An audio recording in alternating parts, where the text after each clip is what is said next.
Yo, what up?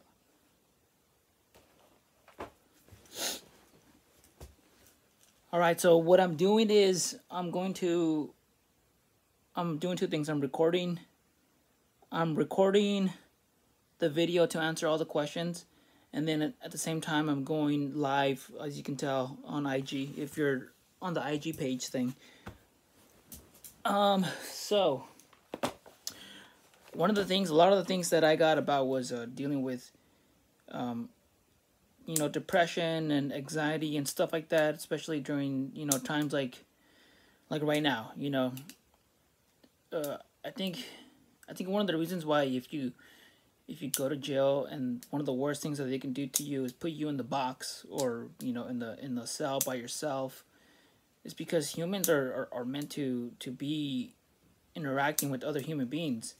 And right now, because of this shutdown, a lot of people are not going to their daily routine, and they're not going to school, they're not going to work or whatever, and they find themselves by themselves. Maybe you have one or two family members with you, but I got a lot of messages about, like, hey man, this lockdown thing is, I'm dealing with depression or anxiety and stuff like that.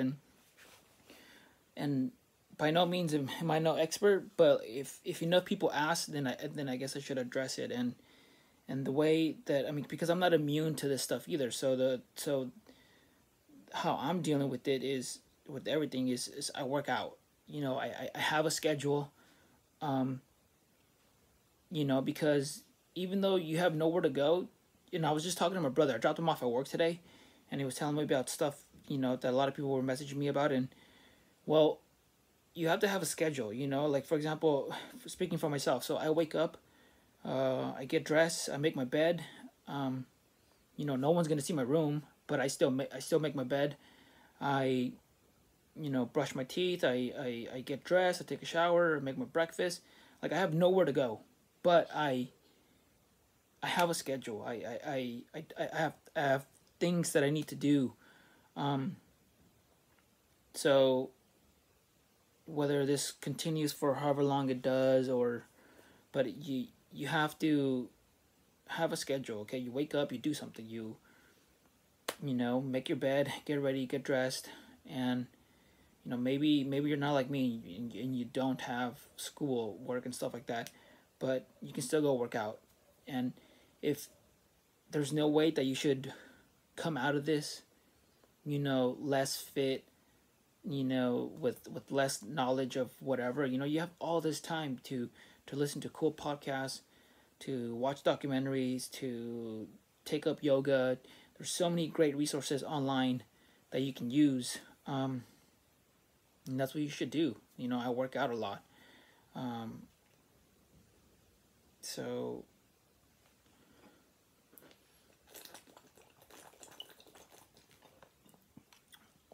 don't drink. I know I'm drinking, but, like, you can't deal with all of this by drinking all day every day. I'm drinking to celebrate, and I was drinking with my brother, and now I'm making this video, so I'm still drinking.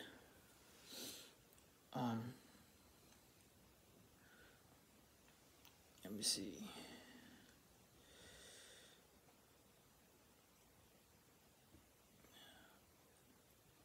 This thing cut off, so I need to try to make it again. So yeah,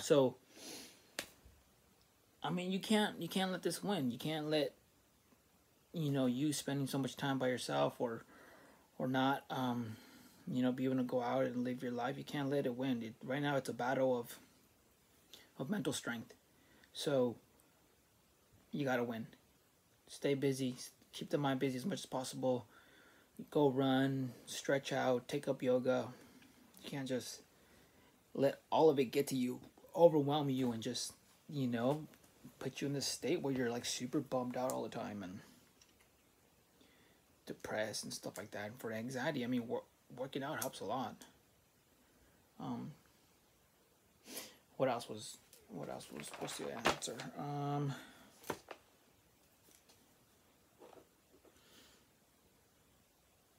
Running and how it helps. Long distance running. So, okay, so I get a lot of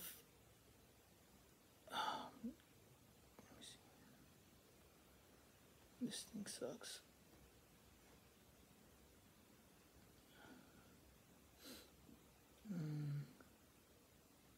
I get a lot of questions about running and long distance running and how it helps and how to get into it. And I mean, if you follow me, I mean, you see me running all these miles, every other day. But in reality, like, I didn't start off some great runner. I've never been a great runner. I broke my foot in a Muay Thai tournament. I had my cast for like however long I was, and then the boot, and then that's special looking sandal thing, and I was out of shape, so I decided to just sign up and go run a marathon so I can get into shape, which is not ideal for most, but like I was like, okay, so I got a marathon in 4 months. I followed this program, and if you follow the program, it's called 16. It's a 16-week program under runnersworld.com, and it's 16-week program to run under a sub 4 hour marathon. So like week 1, 2, 3, 4, all the way to 16. And week 1 is just like I think the first run is like 2 miles. So do the 2 miles and then follow that program until however many weeks. And then wherever, if week 3 is your peak, and then that's your peak, and don't worry about the rest. Just follow the program. And if you're stuck on week 3 for like 3 more weeks, then so be it. But like, if you're trying to get into long distance running, don't worry about everybody else and what they're doing. Just worry about where you're at. Stay consistent.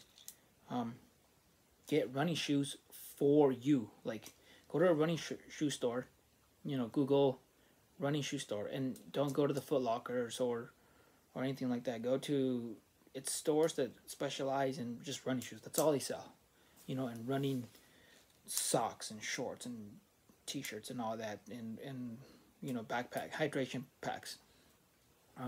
Go to them, because they're going to measure your feet, and they're going to see what works best for your foot, and then they're going to give you a shoe. They're going to recommend a shoe and be like, hey, this shoe is recommended for you, and that's what you go with. Okay, so when people ask like, what running shoe do you use? Well, my running shoe may not work for you. I have no arch. I have like duck feet, so like short, wide feet, with no arch. So like, I can't. So when you ask like, what running shoe do you use? You can't use mine, because maybe that's not what you need.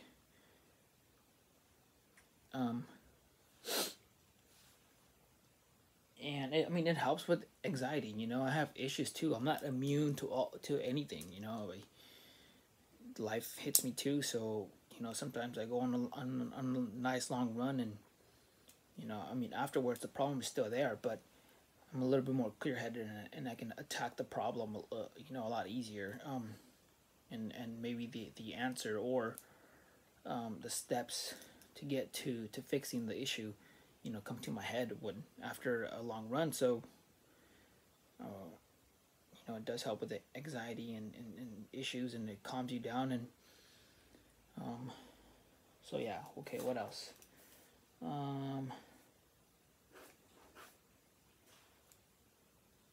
Being Mexican in special operations, what it's like and what it means in the community. Okay, so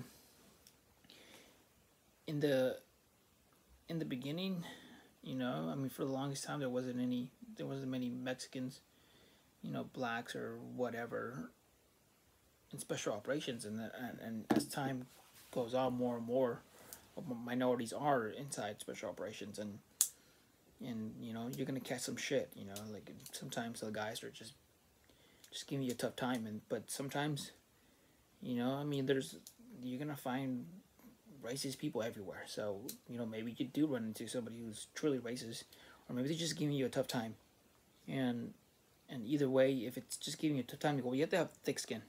Okay, you can't just fucking let it bug you. And if they're truly racist, well, all I can say is, if they're somehow in your chain of command, like higher ups, then you just gotta take it. You gotta take it, do your job, and if you're good at your job, then they'll give you shit, but like at least you're good at a job and you won't get fired, you won't get kicked out. And if they're not in your leadership, and you know maybe you guys are the same rank, then stay away from them. And I mean, I'm not telling you to do it, but like, you know, if you want, if you fucking, if it's too much, I mean, I don't know, fucking kick their ass. I don't know, but you can't let it get you down if you do run into any major issues. But I think it means a lot for everyone else. I mean, I get a lot of messages about dudes who are, also Hispanic, or maybe they're not even Hispanic. Like sometimes it's like, black dudes or Asians, and they're like, damn man, like it's dope to see, minorities in special operations. So like, it means a lot. It means a lot to to other people who they just want to see somebody like them make it. So it gives them, the hope to be like, hey, I'm seeing somebody who looks like me make it. So it's possible. Maybe it may not even be a race thing. Maybe it's like a height thing. Sometimes I get messages of small dudes and they're like, hey man, like seeing you make it makes me feel like I can make it too. So I mean, there's that.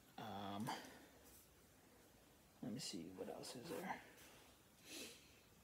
Good and bad things about regiment. Like I can't, and again, this is like this is my opinion. I can't tell you what's good and bad. I mean, I love the military, and if you listen to me on the Fieldcraft podcast or the War Chest podcast or Mentors for Military, the bad things, I mean, it all really depends. Like, for example, what's good for me may not be good for you, and what's bad for me may not be bad for you. But some things that might be difficult is that if you're in special operations, well, think about it. You don't become the best of the best by being home all day, every day.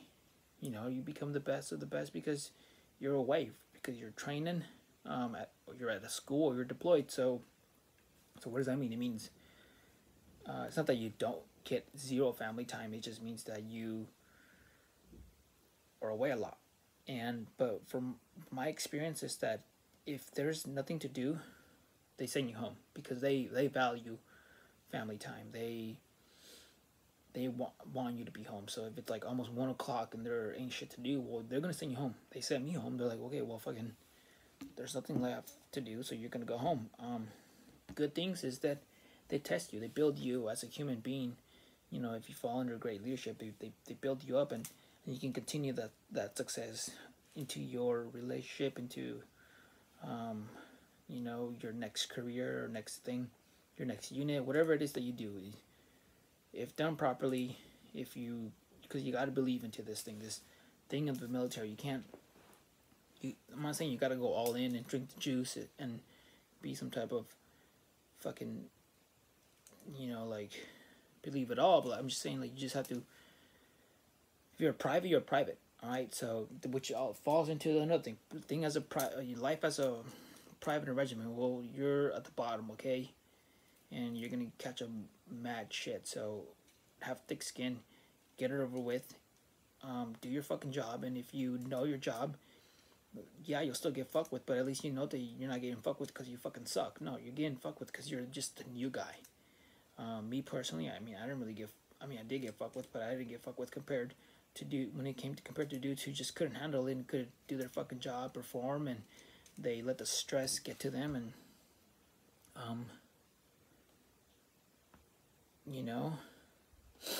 hold on, I'm trying to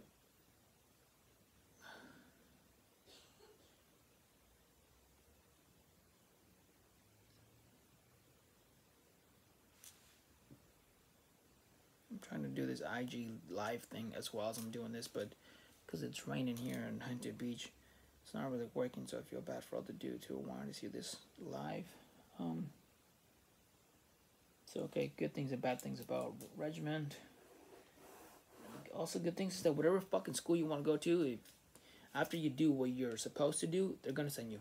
So, do your job, and then if you want to go to whatever this school, that school, and after you do what you're supposed to, most likely they're gonna say you. I mean, they're not like a unit where they're like, oh, if you show ambition towards this school, that school, they're not gonna send you. Eventually they're gonna send you compared, more than regular army units. Other good things is, you get all the experience that a lot of guys think that they're gonna get when they join the military. You're gonna get it in special operations. It's regiment, yes, but any other special operations unit.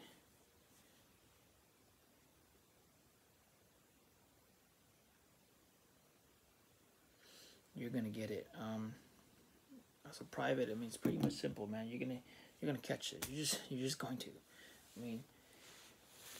So learn your fucking job. Let me see what else. When is the Fieldcraft podcast up?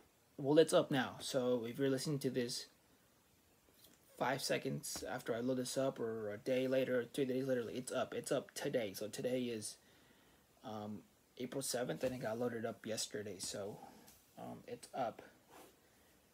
Staying out of trouble while on leave.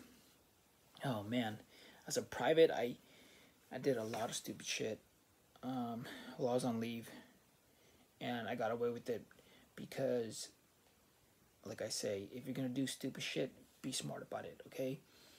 So, for example, I would be underage. I would borrow a family member's vehicle. I would go drinking with my friends, partying, but I would have a DD. I'm obviously underage. I'm not supposed to be drinking, but whoever was, if I was partying, then or maybe I am the guy who's supposed to be driving, but like I would just have one or two, and then that's it, because or if I'm gonna get fucking wasted, then make sure to have someone who's gonna be like, yo, you gonna drive me? Because I'm gonna get fucked up today. I'm underage and I'm partying or whatever. So it's just stuff like that, be aware. I don't know what else to tell you. If you're gonna do stupid shit, be smart about it. If you're drunk and you're gonna do fireworks, fucking don't hold the motor tube with your fucking hands and think that you're strong enough to watch this fucking, Disneyland type firework go up in the air in your hand. That's not gonna work. Just put it on the ground, okay? Just stay out of trouble. And if you happen to get pulled over by the cops or something like that, just play that shit that you're in the military. I did. I remember this one time, my friend, I was a DD. I was super sober, underage, and my friend is drinking, and we're about to go from one party to another, and he's drinking, and he has a beer, and the cop drives by, and he sees, obviously, he's drinking in the car, and he pulls us over, and I'm like, hey, I'm sorry, my friend's drunk. I'm just being the DD. I'm here on leave. I just want to have a good time before I go back to my unit. And by me, not necessarily like, look at my ID, I'm in the service. No, by me mentioning in there that I was in the service, then, the cop was cool enough to fucking let me go. He just made my friend dump his beer, and then that was it. So, if you're to get pulled over or whatever, try to fucking say that you're in the service. Maybe they'll cut you some slack, and if not, then you're fucked. If I visit California, will you run with me? Yeah, I go on hikes and stuff like that, and I had this hike planned for next month, but obviously this coronavirus fucked it all up, so I train a lot, so if anybody's down to fucking climb the mountain or go around with me or go train, I've had some dudes come to my boxing gym or Muay Thai gym, so if you're, they showed up, so if you're down to show up, then, fucking let's train. I just won't, and then if you're not on that level of whatever, maybe a group of us can do it, and it'll be a light run. We don't necessarily have to go run for like 10 miles or something like that. Let's see. What else? Diet in the military. Okay, my diet in the military sucked because I didn't know how to properly eat. I knew, so for example, more specifically, my portions were not on point. So like I had the right idea of what to eat, but my portions weren't right. Like I was eating way too much protein, way too many carbs. I was eating fruits and vegetables, but not as much as I should have. Which actually kind of falls into, someone asked what's my favorite diet. I don't have a diet. I have a lifestyle. You can't just think that you're gonna be on a diet for a little bit and then your problems are gonna be solved. That's not how that works. If you're going to commit to the change, then you commit to the change. And by me, I'll post along with this video. I'm gonna post my meal plan that a registered dietitian made for me. But this meal plan doesn't necessarily mean it's gonna work for you. You know, you're not doing the same activity, you're not the same height, weight, but look at the portions of when you compare it, of like, you know, what is the majority on your plate. And me going to school to become a registered dietitian, you know, once I see, I look at the plan that my registered dietitian, before I started going to school to become a registered dietitian, once I see, you know, what she laid out for me, it makes sense. Like it obviously makes sense. And if you can afford it, I recommend you go see a registered dietitian. You know, not somebody who thinks they know what the fuck they're talking about, because maybe they do know, you know, or maybe they don't, and just fucking with you, and you're wasting your money. You know, I mean, when you think about all the money we spend on movie tickets, going out to the bar, clothes, gas, fucking concert tickets. I mean, you can afford to go sit down and talk to an RD and get a meal plan that's gonna allow you to look at your at all your work. So like if you're working real hard but you're eating all crappy, well, you're not gonna see your hard work. So see an RD. I don't have a favorite diet because I'm not on a diet. I have a certain way, a certain lifestyle. Like this is what I do. This isn't something that I'm doing for 30 days, 40 days, or a little bit. This is how I eat all the time. The majority of the time, for the most part, I do have pizza, tacos, or whatever, beers here and there. But for the majority, you know, I eat pretty clean. So I'll put up some pictures along with this video to give you specifically an image of what it is that I'm doing. Let me see. I'm gonna try it one more time. Try to make this live video. But I just don't think that it's gonna work. It's raining. It's like, no, it's fucking super lame right now. Let me see one more time. Let me see. Mentally preparing for soft selection. So okay, so how do you mentally prepare? I mean, for the most part, I used to think you either have it or you don't, and I'm starting to realize that maybe that's not necessarily true. Maybe you can work towards building up your mental strength, but there's a little bit, this little piece, whether you're either going to make it or you're not. But can you become mentally, you know, stronger? I think so. I think so. Yes, and with that it comes with, you have to visualize what you're working for, what you're working towards, why you want it, what it means to you, multiple reasons on why you want it, and what do you think that it's going to do for you in the future, and why, you know, because like somebody once said, if you want to get if you're just doing this to get a tambourine, go to the fucking store and buy one, because I don't, you know, and get the fuck out of here, because I don't want you here. If you're just trying to do it for a tambourine. But if you're trying to become someone who has earned a tambourine, and you want to become a ranger, then fucking stay here. Don't quit. You know, so I wanted to be a ranger because I wanted to, if again, if you listen to the podcast, I talk more in depth specifically just on stuff like that, and you get a bigger picture understanding of why I want to do it. But So how I did it to prepare myself is I test myself on the requirements, you know. So like if we had to run 4 miles, I mean 5 miles in under 40 minutes and 12-mile rug in under 3 hours, and then I would test myself. In the beginning, I would fail. I wouldn't make the time hacks. I could do the rucks, but not in the amounted weight, like the weight that I'm supposed to have. And I just tested myself, built myself, and little by little, I gained confidence. And I gained enough confidence to know that I could pass the requirements.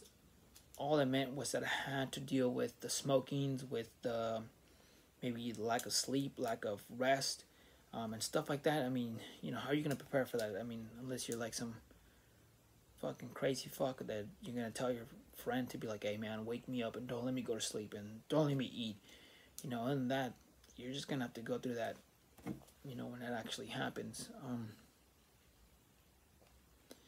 Signal so bad this live thing is not happening. So how to prepare for it? I mean, that's just how I did it. I just tested myself on all the requirements, and I passed it. I knew like I can do the requirements that they asked me. You know, I can get that PT score. I can make the run. I can make the ruck. After that, it's just like feeding off the guys that I'm with, proving to myself that who I think I am, or what I can be. You know, I have the will to become that, and so I mean, hopefully that answers that.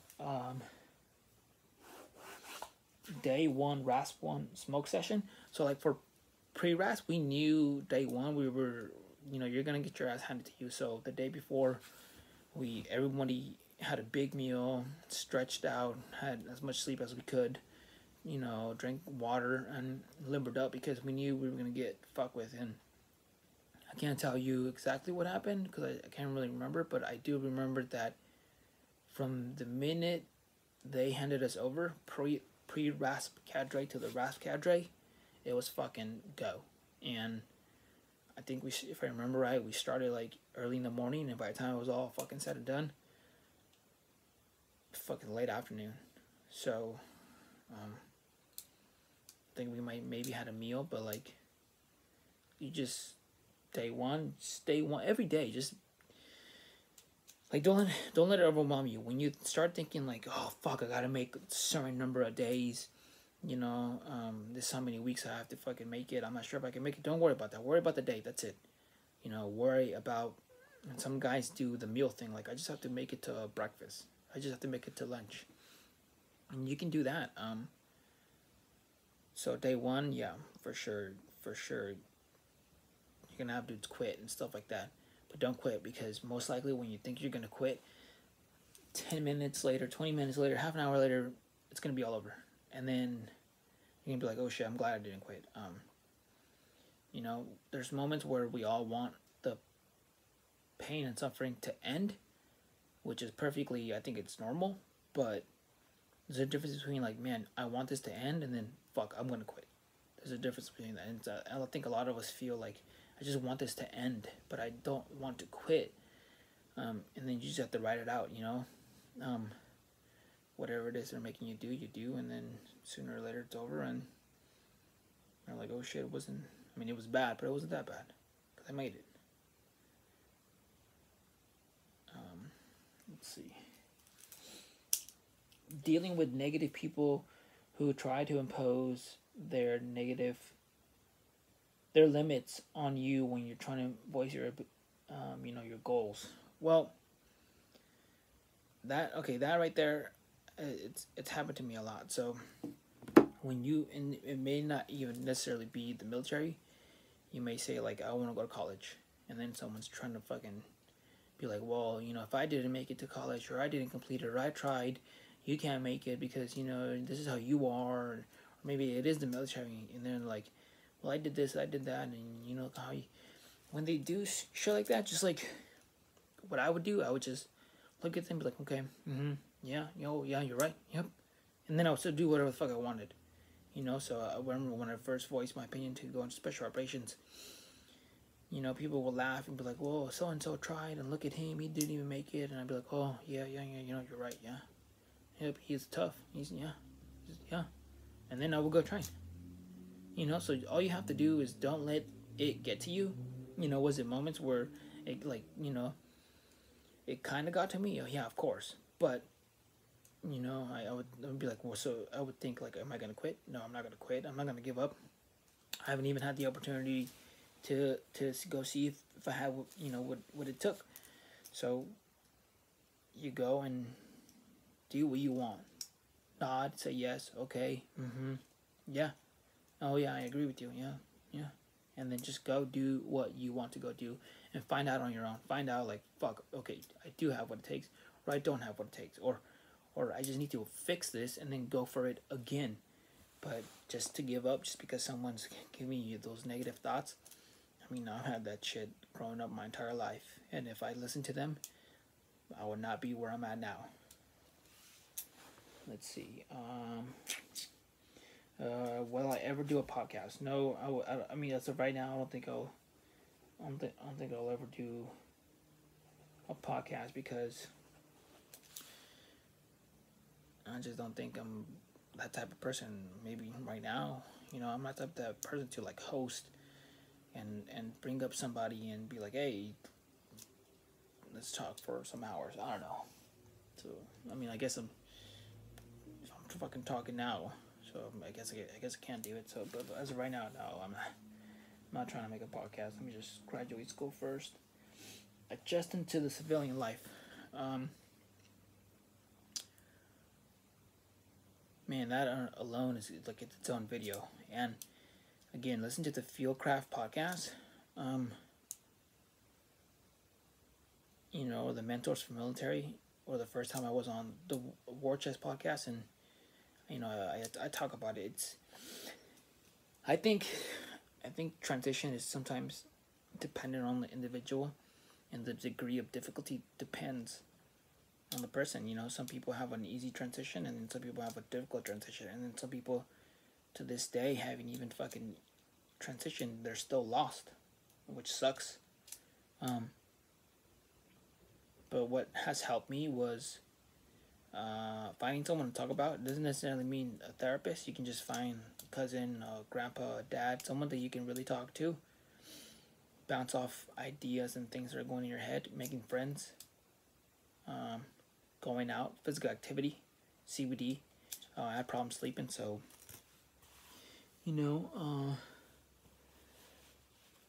CBD has helped. Yoga, because just like everyone, I have back problems, knee problems, and stuff like that, and yoga has helped my flexibility, my overall spine strength. Eating a nutrient dense, having a nutrient dense, lifestyle, of like the way I eat, because once you go to like the human anatomy classes and chemistry class and all this, you understand the importance of food and what it does to you, and if you can't be healthy, balanced, full of energy when what you're putting in is fucking crap. The body's gonna perform like crap, feel like crap, and you need to put in fruits and vegetables and lean meats and stuff like that. What else? Working out helps so much. And I found that a lot of people like jiu-jitsu. I like martial arts, like in general, so like boxing, Muay Thai, but a lot of people go towards jiu-jitsu. I started, I train in jiu-jitsu too, but like, I mean, boxing works for me too, Muay Thai does too, but something about jiu-jitsu is just, I know why, I get it, but it just attracts so many people. So, and my experience with martial arts gyms like that is they're always friendly, they're always understanding. If you're a veteran, or maybe you're not a veteran, and you just tell them your situation, they'll let you try out some classes for free, and they'll work with you. I'm not saying they're gonna let you train for free, but they'll work with you. And what else? Stay busy, keep the mind busy, keep the body busy, and work towards whatever issues that are developing. And the number one thing that you can't do is you can't self-destruct. You can't be like, start drinking or I'm gonna be on pills or whatever, because that's just not the answer. You know, life is always going to hit you with this or that, and there's never going to be a point where all life is great and there's no issues, and there never will be any issues, and after right now today all my issues are done. No, something's always going to come up, and it's how you work on your mental strength that will, you build it up, your mental physical strength, that when issues do come, they don't overwhelm you. You're like, okay, yeah, okay, we'll do what's necessary to make this happen, and fix it, and as opposed to not challenging yourself and not physically or mentally challenging yourself, and then when life hits you, it overwhelms you because you've never been tested. Let's see what else. Right here, staying calm through the chaos. Well, you gotta stay calm, whether it's in life or at war, because how do you get that? I mean, fuck. I mean, training helps, because it kind of like puts you in that type of scenario, and then you're gonna act a certain way. But you just have to think about this. If you panic, if you overthink things, if you try to hurry up, most likely you're gonna fuck up, and it's not gonna help the situation. So the best thing is to, if you can, take a break. I mean, take a second. Okay, what do I need to do? For example, if it's an emergency, okay, what do I need to do? Okay, not fucking panic, not scream, not yell. I need to go call 911. Calmly tell them what the situation is, and then if somebody's hurt, talk to them to calm them down or whatever. And if it's like a firefight, okay, well, immediately, did you listen to your NCOs, your seasoned NCOs, and don't overthink things. Just don't. Just try to simplify it. Somebody once, they called it like Barney style. Just give it to me Barney style. Well, if you're going to deploy, listen to your NCOs, and and if they're overcomplicating things, which most of them aren't. I mean, if they're NCOs, hopefully they're fucking squared away. Just ask them, give it to me Barney style. Okay, Barney style, as in like little fucking kid. Don't use high vocabulary. Don't use fancy terms. Just fucking give it to me in the most basic fucking, way that you can. Let's see, what else?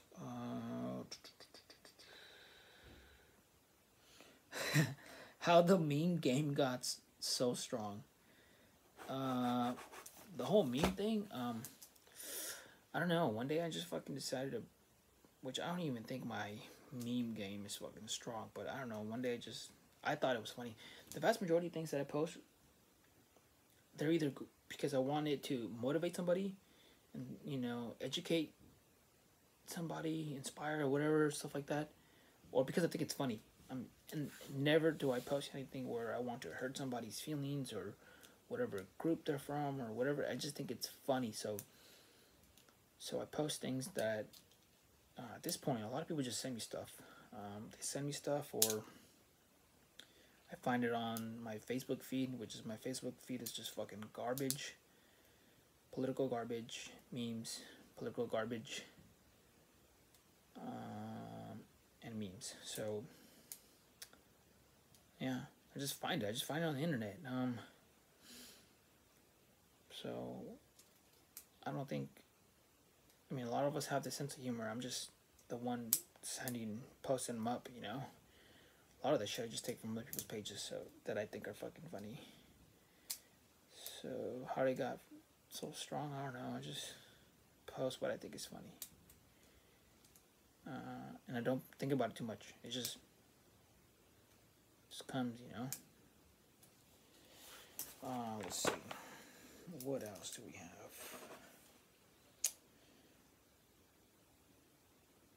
How to balance family while being in the military. Well, okay. If you care about your career and you're trying to be the best that you can, and you're going to all these schools and stuff like that, which is perfectly fine, you're going to be away from your family a lot, but when you're home, it's family time. spend time with the boys, yes, but like it is family time. It's not time to be on your fucking phone, play video games, sleep in, get drunk with the boys, and then the next day you're all hungover. No, it's spend time with your family. Spend time with your kids, personal time with your kids, spend time with your wife. Like, don't do the mistake and where I was just so go, go, go, go, that all the energy was in my career, the guys I was with, and my kids, and I totally forgot about my spouse. And, they have dreams and goals and all this stuff, so communication is key. So talk to them. How can I help you? What can I do at the house? What would you like me to do? And if your kids are old enough, ask them. They'll tell you. Well, you're gone so much, and this is what I want to do. And sometimes they don't want you. They don't want you to just buy them shit or take them places. They just want you to be there and do things, simple things. Take a walk, paint, stuff like that. Is it difficult to balance family lives, your family, and the military? I mean, yes and no. I mean, if you're not aware that you're slacking and it all falls apart, then obviously it was difficult. But if you understand that, like, okay, I'm trying to be the best that I can in my career, but I'm away a lot. But when you're home, make that time count.